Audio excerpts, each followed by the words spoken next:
What keeps us healthy and happy as we go through life?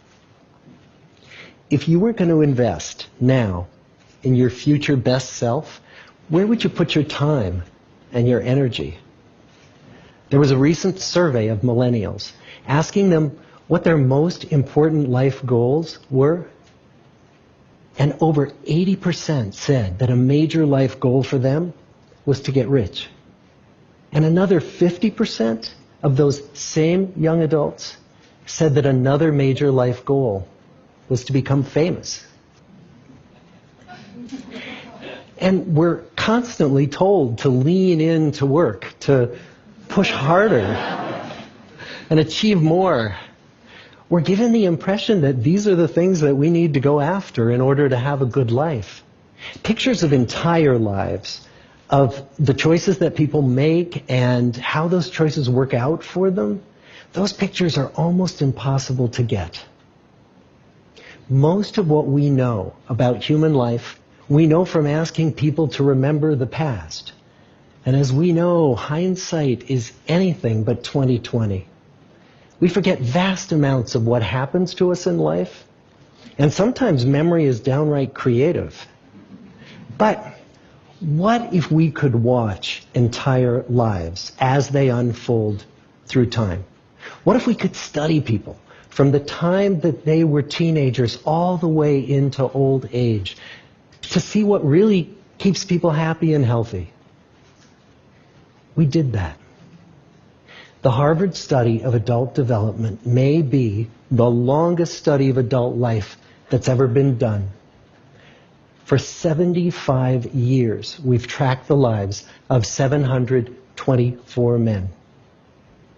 Year after year, asking about their work, their home lives, their health, and of course asking all along the way without knowing how their life stories were going to turn out. Studies like this are exceedingly rare. Almost all projects of this kind fall apart within a decade because too many people drop out of the study, or funding for the research dries up, or the researchers get distracted, or they die, and nobody moves the ball further down the field. But through a combination of luck and the persistence of several generations of researchers, this study has survived.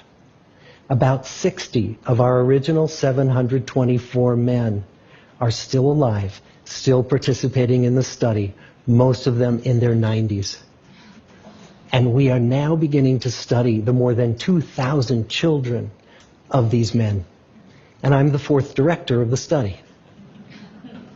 Since 1938, we've tracked the lives of two groups of men. The first group started in the study when they were sophomores at Harvard College.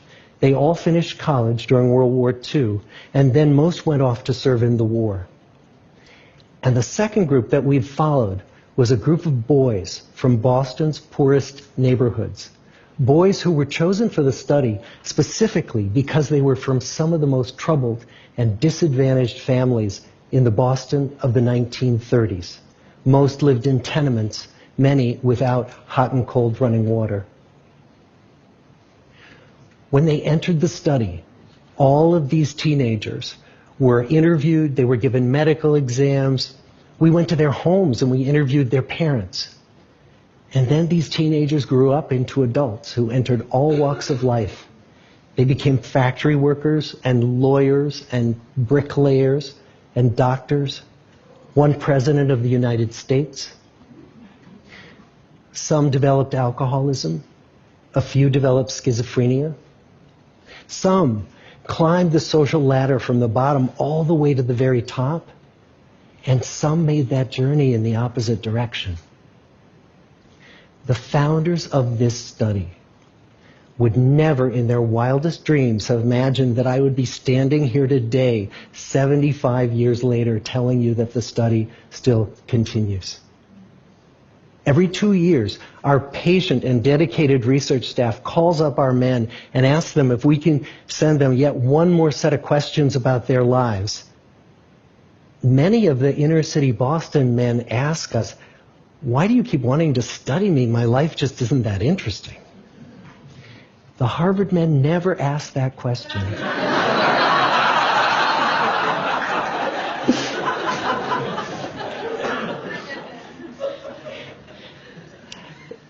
get the clearest picture of these lives, we don't just send them questionnaires. We interview them in their living rooms.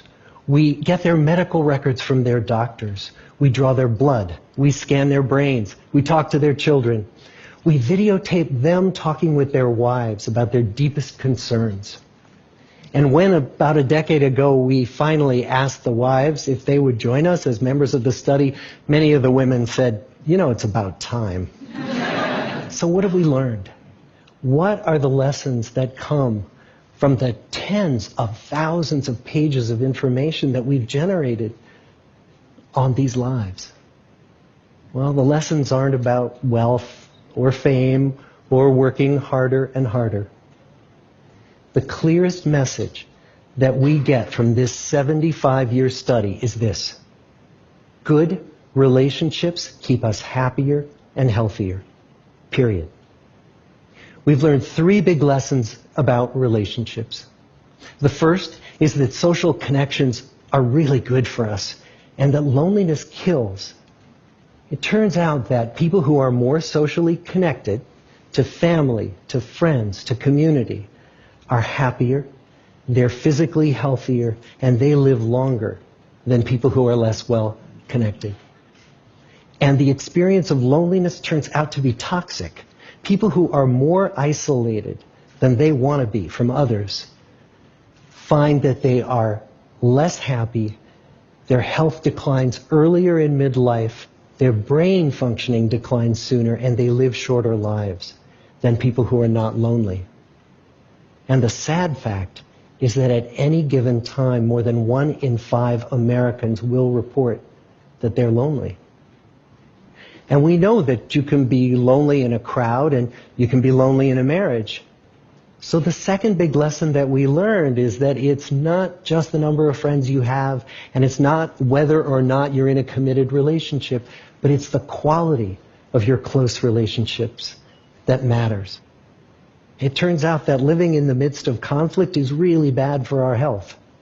High conflict marriages, for example, without much affection, turn out to be very bad for our health, perhaps worse than getting divorced. And living in the midst of good, warm relationships is protective. Once we had followed our men all the way into their 80s, we wanted to look back at them at midlife and to see if we could predict who was going to grow into a happy, healthy octogenarian and who wasn't. And when we gathered together everything we knew about them at age 50, it wasn't their middle-aged cholesterol levels that predicted how they were going to grow old. It was how satisfied they were in their relationships. The people who were the most satisfied in their relationships at age 50 were the healthiest at age 80. And good, close relationships seem to buffer us from some of the slings and arrows of getting old. Our most happily partnered men and women reported in their 80s that on the days when they had more physical pain, their moods stayed just as happy. But the people who were in unhappy relationships, on the days when they reported more physical pain, it was magnified by more emotional pain. And the third big lesson that we learn about relationships and our health is that good relationships don't just protect our bodies, they protect our brains. It turns out that being in a securely attached relationship to another person in your 80s is protective. That the people who are in relationships where they really feel they can count on the other person in times of need, those people's memories stay sharper longer. And the people in relationships where they feel they really can't count on the other one, those are the people who experience earlier memory decline. And those good relationships, they don't have to be smooth all the time. Some of our octogenarian couples could bicker with each other day in and day out. But as long as they felt that they could really count on the other when the going got tough, those arguments didn't take a toll on their memories. So, this message that good, close relationships are good for our health and well-being, this is wisdom that's as old as the hills. Why is this so hard to get and so easy to ignore? Well, we're human. What we'd really like is a quick fix, something we can get that'll make our lives good and keep them that way. Relationships are messy and they're complicated, and the hard work of tending to family and friends, it's not sexy or glamorous. It's also lifelong. It never ends. The people in our 75-year study who were the happiest in retirement were the people who had actively worked to replace workmates with new playmates. Just like the millennials in that recent survey, many of our men, when they were starting out as young adults, really believed that fame and wealth and high achievement were what they needed to go after to have a good life. But over and over these 75 years, our study has shown that the people who fared the best were the people who leaned into relationships with family, with friends, with community. So what about you? Let's say you're 25, or you're 40, or you're 60. What might leaning into relationships even look like? Well, the possibilities are practically endless.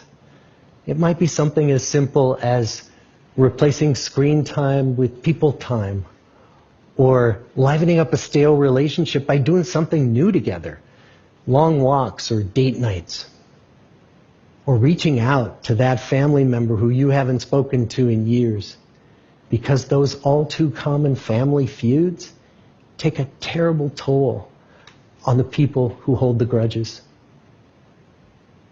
I'd like to close with a quote from Mark Twain. More than a century ago, he was looking back on his life, and he wrote this: "There isn't time, so brief is life, for bickerings, apologies, heartburnings, callings to account. There is only time for loving, and but an instant, so to speak, for that." The good life is built with good relationships. Thank you.